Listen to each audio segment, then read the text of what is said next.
आपके पास at least 3 main reasons होने चाहिए स्टडी के लिए। अच्छे नंबरों के लिए आपको अच्छे तरीके से पेपर को डिलीवर करना आना चाहिए एग्जामिनर को।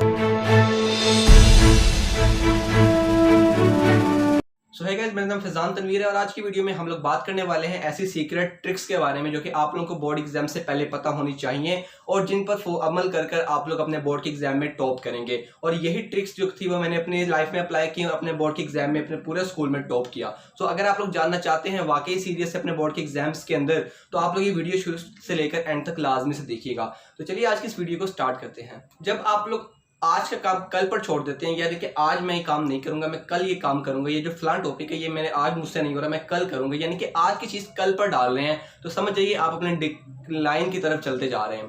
ठीक है, अगर आप लोग वाकई ही अपने बोर्ड के एग्जाम में स्टडी कर कर अच्छे नंबर लेना चाहते हैं तो आप लोगों ने कभी भी खास तौर पर अपने बोर्ड के एग्जाम्स के करीब प्रोक्रेस्टिनेशन नहीं करनी। अब इसका जो आसान लफ्ज में अगर मैं आप लोगों को मतलब समझाऊं तो इसका मतलब होता है सुस्ती करना, लेजीनेस। ठीक है, आप लोग अगर आपको एक काम दिया गया है, ठीक है, आपको किसी आपके बड़े ने या किसी टीचर ने कहा कि ये टॉपिक मैंने आपको आज दे दिया, आपने इसको याद करके आना है और मुझे आपने सुनाना है। आप कहते हो कि यार मैं कल सुबह सुबह इसको याद कर लूंगा, यार मैं फलान टाइम इसको याद कर लेता हूँ, अभी मैं अपना कोई और काम कर लेता हूँ, यानी कि अभी मैं गेम्स खेल लेता हूँ, मोबाइल इस्तेमाल कर लेता हूँ। तो इस तरीके से अगर आप लोगों ने स्टडी करना चाहिए तो कभी भी स्टडी नहीं हो पाएगी और आपके जो दिन है वो वेस्ट होते जाएंगे और एट द एंड जब आपके पास टाइम नहीं बचेगा और कम टाइम के दौरान आपका जो बर्डन होगा आपके माइंड पर वो बहुत ज्यादा होगा। ठीक है, तो आप लोगों से जो चीज आपने पहले याद आसानी से कर लेनी थी वो अब आपको याद नहीं हो पाएगी। सो इस तरीके से अगर आप लोग स्टडी करने की तरफ आएंगे तो समझ जाइए कि स्टडी आपके लिए नहीं है और आप लोग स्टडी को नहीं कर सकते और खासतौर पर बोर्ड में अच्छे नंबर लेना इम्पॉसिबल। जो अगली ट्रिक है वो ये है कि आप लोगों ने आपको बहुत से अपने टीचर्स ने बताई होगी और मैं भी वही चीज आपको बताने लगा तो इसको अपने गौर से सुनना है। बड़ी इंपॉर्टेंट चीज है, वो है कि आपने प्रीवियस ईयर्स क्वेश्चंस यानी कि इनको हम पास्ट पेपर्स भी बोलते हैं, उनको आपने अच्छे तरीके से तैयार करना है और बार बार तैयार करना है। इसके जो फायदे हैं वो पहले आप लोगों को गिनवा देता हूँ। इसका सिर्फ एक फायदा नहीं है, ठीक है, इसके काफी ज्यादा फवायद हैं। सबसे पहला तो ये है कि आप लोगों को पता चलेगा कि आपका जो एग्जामिनर है उसने पिछले सालों में किस तरह का पेपर बनाया है और आप लोग उससे अंदाजा लगा सकोगे यार शायद इस साल भी हमें जो क्वेश्चन पूछने का जो सिनेरियो है वो ऐसा ही हो। ठीक है, इसके अलावा जो दूसरा फायदा इसका ये है कि आप लोगों को बहुत से टीचर ने बताया होगा कि जो आपके बोर्ड के पेपर्स है वो हमेशा पास पेपर से ही पिक किए जाते हैं, यानी कि पेपर्स रिपीट बहुत ज्यादा होते हैं, बस उनकी जो तरतीब और जो उनका पूछने का डिजाइन होता है वो चेंज कर दिया जाता है लेकिन क्वेश्चन वही होता है। तो इस तरह आप लोगों को बहुत ज्यादा फायदे हैं आपके पास पेपर्स को तैयार करने के। इससे आपको ये भी पता चलता है कि यार मैं अगर मुझे ये पेपर दिया जाता और तो मेरे कितने नंबर आ जाते। ठीक है, तो इसलिए आप लोग अपने आप को एनालाइज कर पाओगे, जज कर पाओगे और अपने बोर्ड के पेपर में अच्छे नंबर ले सकते हो आप लोग अगर आप लोग पास पेपर्स को अच्छे तरीके से तैयार करते हो। और पास पेपर को फाइंड करने का कोई मसला नहीं है। ठीक है, आप लोगों को ऑफलाइन भी मिल जाएंगे, किसी बुक शॉप पर जाके आप उनसे कहेंगे मुझे पास पेपर्स दे दें। काफ़ी ज़्यादा मशहूर बुक्स हैं, ठीक है, मैं अभी उनका नाम नहीं ले सकता लेकिन चलो मैं नाम ले लेता हूँ। जिस तरह टिप्स एक ब्रांड है, ठीक है, आप लोगों को पास पेपर प्रोवाइड करता है, वो भी सोल्व्ड है। ठीक है, अनसोल्व भी होते हैं, सोल्व भी होते हैं, आप उनको ले सकते हो। इसके साथ साथ आप लोग गूगल पर जाकर लिखो तो आप लोगों को काफ़ी ज़्यादा अनसोल्व जो पास पेपर्स है वो मिल जाएंगे। आप उनको लाजमी से पेपर्स के करीब देखना, बहुत फायदा होगा उसका और आप लोगों को पता चलेगा कि यार बोर्ड का पेपर होता है एक्चुअली कितना इजी है या कितना एवरेज आप लोगों को आपको कितना आता है वो आपका पेपर। जब तक आपके पास कोई गोल नहीं होगा पढ़ने के लिए आप लोग पढ़ नहीं पाओगे, यानी कि जब आप लोगों को आप पढ़ने बैठ ही गए हो, ठीक है, आपको पर जबरदस्ती है जिस तरह भी आप लोगों को बिठाया गया है पढ़ने के लिए, जब तक आपको पता नहीं है कि यार मैंने ये काम कितने टाइम में करना है आप लोग उसको नहीं कर पाओगे। इसकी बड़ी इजी सी एग्जांपल है, आप लोग नॉर्मली घर बैठ के पढ़ना चाहो। बच्चे क्यों कहते हैं कि हमसे घर बैठ के पढ़ा नहीं जाता? क्योंकि उनका कोई गोल नहीं दिया गया होता कि यार आपने मुझे इतने टाइम में ये चीज सुनानी है या लिख कर दिखानी है। स्कूल में क्या होता है, आप लोगों के स्पेसिफिक पीरियड होते हैं। ठीक है, आप लोगों को पता होता है कि मैंने इस सब्जेक्ट का काम इस 45 या 30 या 1 घंटे में मैंने कंप्लीट करना है। ठीक है, तो आप लोगों की जो लाइफ होती है वो पूरी मैनेज्ड होती है, लेकिन घर में चूंकि कोई आपके ऊपर ज्यादा फोकस नहीं कर पाता, ठीक है, या करना भी चाहे तो आप उसको करने नहीं देते, तो आपके पास कोई गोल नहीं होता। तो आपने जब भी पढ़ने बैठना है, ये सिर्फ बोर्ड के एग्जाम में नहीं, जब आपने फर्दर अगली क्लासों में एडमिशन लेना है, प्रमोट होना है, ठीक है, तो आप लोगों ने तब भी ये काम करके रखना है। स्टार्टिंग से अपनी आदत बना लें कि जब बैठे पढ़ने के लिए आप लोगों को पास एक प्लान हो, ठीक है, कि यार मैंने इतने टाइम में इतना जो काम है वो कंप्लीट करना है। और जब आप वो काम कंप्लीट कर लोगे तब आपको पता चलेगा, खुशी होगी, सेल्फ एप्रिसिएशन का आप लोगों को मौका मिलेगा, अपने ऊपर अप्रिशिएट करोगे आप लोग। इससे आपका जो सेल्फ कॉन्फिडेंस है वो भी बढ़ेगा और आप लोगों के गोल्स को अचीव करने की जो आदत है वो अभी से डेवलप होना शुरू हो जाएगी। तो इस चीज को आपने जरूर माइंड में रखना है। बेशक इस चीज को कहीं लिख लें, क्योंकि आप लोग ये वीडियो देखेंगे और उसके 5 मिनट बाद ये सारी चीजें माइंड से डिलीट हो जानी है आप लोगों के। तो इसलिए इसको कॉपी पर लिख लें, ठीक है, और इसको फॉलो लाजमी से करें। अगर आप लोग चाहते हैं कि कोई भी चीज़ जो आप लोग याद करते हैं, मेहनत से याद करते हैं, उसको आप लोगों को ज़्यादा से ज़्यादा देर याद रहे, आपको जब एटलीस्ट जब बोर्ड का पेपर आए तो आपको चीज़ भूले ना, उसका जो सिर्फ एक ही फॉर्मूला है वो है रिवीजन। ठीक है, रिवीजन रिवीजन और रिवीजन। इसके अलावा कोई भी इसका फॉर्मूला नहीं है किसी भी चीज़ को लॉन्ग टर्म तक याद रखने का। और साइंस भी ये प्रूव करती है कि आप लोग जिस चीज़ को याद करते हो 24 आवर्स के बाद उस चीज़ का 70% आप लोगों को याद रहता है, और 1 वीक के बाद सिर्फ उसका 30% ही आप लोगों को याद रहता है। लेकिन अगर हम लोग ये करें कि जिस चीज़ को हमने याद किया है उसको 24 आवर्स के अंदर अंदर एक मरतबा रिवाइज कर लें, और उसके बाद उसको जो आपका 70% में से 30% आप भूल चुके हो, आपको वो भी दोबारा से रिटेन हो जाएगा। 100% हो गया। इसके बाद आप उसको 1 वीक या 2 वीक से जब भी आपका टेस्ट आए तब रिवाइज करोगे तो आपको 70% की बजाय 50% तक आपको चीजें याद रहेंगी। सो इस टेक्निक को इस्तेमाल करते हुए अगर आप फ्रीक्वेंट रिवीजन करते जाओगे तो आपको जो चीजें हैं वो लॉन्ग टर्म तक याद रहेंगी, और एटलीस्ट जब बोर्ड का पेपर आपके पास आएगा तो आप लोगों को वो चीज भूलेगी नहीं, और अपने ऊपर रिग्रेट नहीं होगा कि यार ये चीज मैंने याद की थी लेकिन मेरे जहन से निकल गई।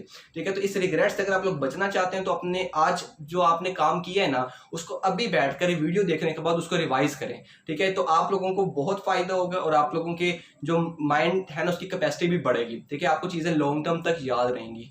तो इस चीज को आपने लाजमी से फॉलो करना। जो जो बच्चा इसको फॉलो करे वो कमेंट में लाजमी से मुझे आकर बताया कि उसको इस चीज का फायदा हुआ या नहीं हुआ। अपने आपको बिजी रखने की स्टडीज के अंदर आपके पास एक मोटिवेशन होनी चाहिए, और आपके पास ऐसी 3 रीजंस होनी चाहिए कि आप लोग स्टडी क्यों कर रहे हैं। ये एटलीस्ट 3 रीजंस आपके लिए मैं आपको बता रहा हूँ। ठीक है, इसकी वजह ये है कि आपको एग्जांपल से समझाता हूँ। अगर आप लोगों को कोई कहता है कि यार आपने सुबह 3 बजे या 4 बजे उठना है, ठीक है, तो आप लोग क्या करोगे?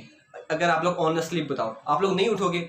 लेकिन अगर आप लोगों से कह दी जाए कि यार आपको 1 लाख रुपए मिलने हैं सुबह 3 बजे उठने के, तो अब आप लोग मुझे बताओ कि आप लोग 3 बजे क्या आप लोग 12 बजे या 1 बजे भी उठ के आप लोग फ्रेश हो गए? बिल्कुल। क्यों? क्योंकि आपको एक पर्पस मिल गया है जल्दी उठने के लिए। सो इसी तरीके को अगर हम लोग इसी प्रोसेस को अगर हम लोग स्टडीज में इस्तेमाल करें, तो अगर आपके पास कोई रीजन होगी पढ़ने के लिए, बगैर रीजन के आप लोग वो क्राउड के साथ चलते जाओगे एंड पे कहीं ना कहीं आप लोग धक्का लाजमी से खाओगे। तो इस चीज से बचने के लिए अपने आप को आपके पास एटलीस्ट 3 वजह होनी चाहिए। हर एक की वजह जो है मुख्तलिफ हो सकती है। मेरी वजह पढ़ाई की कुछ और हो सकती है, आपकी कुछ और हो सकती है, तो उस चीज को मैं डिस्कस नहीं कर रहा, लेकिन आपके पास एटलीस्ट 3 रीजन होनी चाहिए कि आप लोग अपने स्टडीज को कंटिन्यू रखो।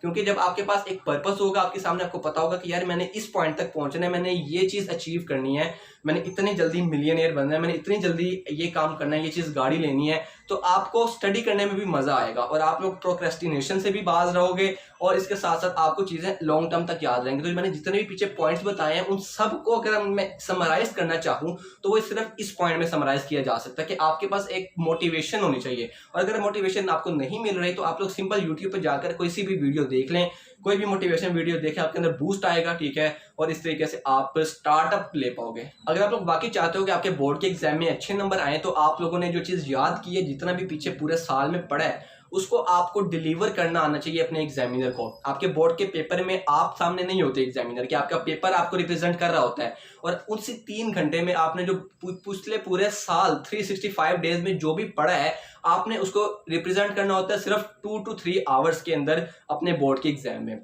तो आपका पेपर अगर आपकी गवाही नहीं दे सकता, ठीक है, आपको रिप्रेजेंट नहीं कर सकता, तो समझ जाइए कि आप बिल्कुल फारग है। ठीक है, इसका मेरा मुराद कुछ ऐसी गलत नहीं है। ठीक है, इसका मतलब ये है कि आपने जो स्टडी सही तरीके से नहीं की, आप लोगों ने पीछे जितनी मर्जी मेहनत की है, पीछे दिन रात पढ़ा है, लेकिन अगर आप उसको रिप्रेजेंट नहीं कर पा रहे अपने पेपर के अंदर तो कोई फायदा नहीं है। तो इसलिए आप लोगों को डिलीवर करना आना चाहिए जो चीज आपने पढ़ी। आप एग्जामिनर को बता सको कि सारा साल मैंने इतनी मेहनत की है, मैं वाकई कोई अच्छा बच्चा या लाइक बच्चा हूँ। ठीक है, मुझे आती हैं सारी चीजें। तो उसको रिप्रेजेंट करने के बहुत से चीजें तरीके हैं। ठीक है, उसमें से कुछ आप लोगों को बता देता हूँ, बाकी मैंने वीडियोस भी इसके लिए स्पेसिफिकली बनाई हुई है, तो आप उनको भी जाकर लाजमी से वॉच कीजिएगा। सो सबसे पहली चीज अपने जो पेपर है उसको प्रेजेंटेबल बनाने की, वो है पेपर प्रेजेंटेशन।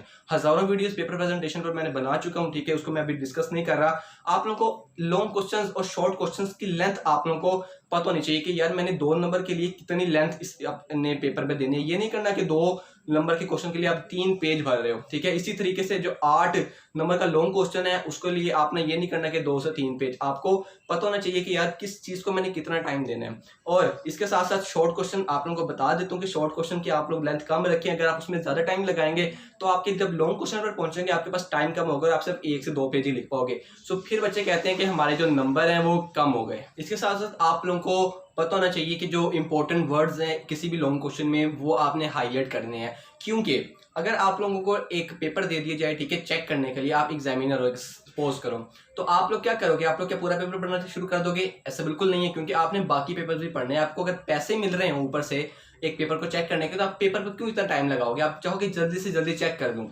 लेकिन इसके ऑपोजिट अगर आप लोगों को पेपर दे दिया जाए फुल एक ही सिमत में लिखा हुआ, समझ जाओ कि कोई भी चीज़ बोल्ड नहीं की हुई, कोई भी चीज़ अच्छी तरीके से प्रेजेंट नहीं की गई, तो आप लोगों को उससे दिल भर जाएगा आप लोगों का। आप लोग कहोगे कि यार नहीं यार, इसको मैं छोड़ो, इससे कम नंबर देकर इसको मैं फारिग करता हूँ, मैं अगले वाले पेपर की तरफ आता हूँ।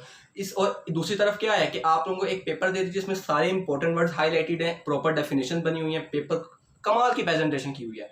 आपको पेपर पढ़ना नहीं पड़ा, आप लोगों को पेपर बोल रहा है खुद आप लोगों के लिए। तो आप लोगों का जो दिल होगा वो खुश होगा, और आप लोग अगर उसको अच्छे नंबर देकर, पढ़ आप उसको भी नहीं रहे, लेकिन आप उसको अच्छे नंबर देकर, क्योंकि सारी इंपॉर्टेंट चीज़ें, सारी इंपॉर्टेंट फॉर्मूलाज लिखे गए हैं, प्रॉपर हेडिंग्स दी गई हैं, प्रॉपर मार्जिन लाइंस लगाई गई हैं, तो आपको उसको अच्छे नंबर दोगे और आगे मूव कर जाओगे। सो ये चीज़ है, आप लोगों ने खुद को एग्जामिनर समझ कर अपना पेपर चेक करना है कि अगर मेरे सामने ये पेपर आता तो मैं इसको कितने नंबर देता। इस चीज़ को माइंड में रखोगे तो आप लोगों को पेपर को अटेम्प्ट करने की बहुत ज़्यादा आप लोगों को एक कह लोगे एक्सपीरियंस हो जाएगा, और आप लोग अच्छा पेपर अटेम्प्ट कर पाओगे। सक्सेस का आप लोग एक शॉर्टकट बताऊं क्या होता है? Hard work. अगर आप लोग हार्ड वर्क कर लेते हो तो जो सक्सेस होती है आप उससे दूर नहीं हो। ये चीज़ अगर आप लोग चाहोगे बोर्ड के एग्जाम में नंबर लाने के लिए, पोजीशन लाने के लिए, तो जितनी मेहनत करोगे उतनी आपकी पोजीशन ज़्यादा आएगी, जितनी आप मेहनत करोगे आपके नंबर उतने ज़्यादा आएंगे। इसके अलावा ऐसा कोई भी शॉर्टकट नहीं है। तो अभी से हार्ड वर्क करना स्टार्ट कर दो। अब नहीं करोगे तो कब करोगे? अपने पेरेंट्स का सोचो, अपने आप का सोचो, अपने फ्यूचर का सोचो, और लग जाओ अपने तैयारी के। छोड़ दो दोस्तों को, छोड़ दो मोबाइल्स को, ठीक है? अगर आप 3-4 हफ्ते, चलो बहुत ज़्यादा है, 3-4 दिन अगर मोबाइल इस्तेमाल नहीं करोगे तो आपको कोई बीमारी नहीं हो जाएगी, आपको हार्ट अटैक नहीं आ जाएगा, ठीक है? आप जिंदा रहोगे, बल्कि खुशहाल रहोगे अगर आप लोग मोबाइल इस्तेमाल नहीं करोगे। कोशिश करनी है कि जितनी भी चीज़ें आप लोग याद कर रहे हो, जितनी भी स्टडी मटेरियल है आप लोगों का, आपका हार्ड फॉर्म में हो, उसको जितना मोबाइल में रखोगे, मोबाइल से बार बार चेक करोगे, उसको क्या होगा, आप लोग जब नीचे करोगे आपको कोई नोटिफिकेशन आ जाएगा और आप उसकी तरफ चले जाओगे, पढ़ाई आपकी साइड पे हो जाएगी, ठीक है? तो जो चीज़, जो आपका स्टडी मटेरियल है, हार्ड कोशिश करनी है वो हार्ड फॉर्म में हो, पेपर के ऊपर हो, ताकि आपको मोबाइल दूर दूसरे कमरे में हो, ठीक है, और आप अकेले बैठकर स्टडी कर रहे हो, तभी आप लोग स्टडी कर पाओगे। और यही एक तरीका है स्टडी करने का और बोर्ड में टॉप करने का। तो बाकी बेस्ट ऑफ लक आप लोगों के लिए, मेरी फुल दुआएं आपके साथ हैं, ठीक है? आप लोग मेहनत करें, आपको मेहनत के साथ साथ दुआओं की भी ज़रूरत है, लेकिन दुआ तब काम करेगी जब आप लोग मेहनत करोगे, ठीक है? तो फैमिली मेम्बर से कहें दुआ कीजिए, लेकिन आप लोगों ने अपनी मेहनत जारी रखनी है। सो मेरी तरफ से दोबारा अगेन बेस्ट ऑफ लक, अपना बहुत सा ख्याल रखें, दुआओं में मुझे लाजमी से याद रखिएगा। अगर आपको मेरी अपने भाई की मेहनत पसंद आती है, ठीक है, आपको वीडियो से कुछ फ़ायदा होता है, तो इस वीडियो को लाइक लाजमी से किया करें, ठीक है? इससे मेरी मोटिवेशन में इजाफा होता है, और मैं आप लोगों के लिए अपने पेपर्स के दौरान ही वीडियोस बना रहा हूँ, ठीक है? अभी मेरे पेपर्स चल रहे हैं, ठीक है, जिनको नहीं पता, लेकिन मैं तभी आप लोगों के लिए टाइम निकाल कर ये वीडियोस बनाता होता हूँ, ठीक है? तो इसको आपने अप्रिशिएट करना है, चैनल को सब्सक्राइब लाजमी से करना है। अगर आप लोग नए हैं इस चैनल पर, जिन्होंने पहले से सब्सक्राइब किया है उनका थैंक यू, ठीक है? अगर उन्होंने भी बेल नोटिफिकेशन को ऑल पर क्लिक नहीं किया तो वो भी लाजमी से जाकर क्लिक करें। इसके साथ अगर आपकी कोई भी मसला है, आपको, आप मुझे कमेंट सेक्शन में लाजमी से बताइए, आप लोगों को हर एक कमेंट का जवाब दिया जाएगा, और अगर टॉपिक बड़ा हुआ तो उस पर एक वीडियो भी आया करेगी इंशाल्लाह। और बस इतनी सी आज की वीडियो थी, ठीक है? दोबारा अगर आप लोग चाहें तो मैं रिवाइज कर देता हूँ। आपका जो गोल है आपके सेट होने चाहिए, आपके पेपर में आपको प्रोक्रेस्टिनेशन नहीं करनी है, ठीक है? चीज़ों को डिले नहीं करना है। इसके साथ साथ आप लोगों ने के एटलीस्ट 3 रीज़न होने चाहिए स्टडी के लिए। आपको पेपर को प्रेजेंट या डिलीवर करना आना चाहिए अपने एग्जामिनर के अंदर, आपको हार्ड वर्क करने की आदत होनी चाहिए, स्मार्ट वर्क करने की आदत होनी चाहिए, ठीक है? इन सब चीज़ों से आपके बोर्ड में गारंटेड 98% प्लस नंबर आ सकते हैं।